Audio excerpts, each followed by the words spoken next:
Un equip de futbol va ser la riota del món. I quin és el secret, es preguntava tothom? El futbol més bonic? Al igual. La velocitat? El control? O el Durex. ¡Uea! Anar sempre a l'atac? Buscar sempre el gol? ¿Dónde está mi cubata? No serà l'humilitat? ¡Qué bueno! Sense protagonismes. Ni cap divinitat. Un equip de futbol va ser la riota del món.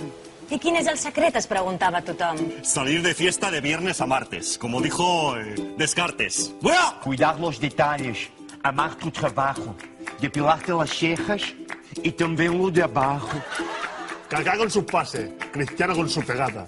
Y yo con mi mente privilegiada. ¡Dale! Y en Alcorcón, no meter ni un gol.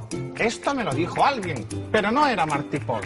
Abdominales duros, pelo engominado, como dijo en su día Antonio Machado. Sí, claro. Y como dijo Platón, tú pareces maricón. Yo tengo Benzema, el Barça tiene al Canario. Ellos con la Masía, yo con el talonario. Un equip de futbol va ser la riota del món. I quin és el secret, es preguntava tothom. Si hacemos las cosas como nosotros sabemos, ¿hay algo imposible? ¿Qué no conseguiremos? I mentrestant, els altres van guanyant. La feina mal feta no té fronteres, ni títols, ni té res, joder!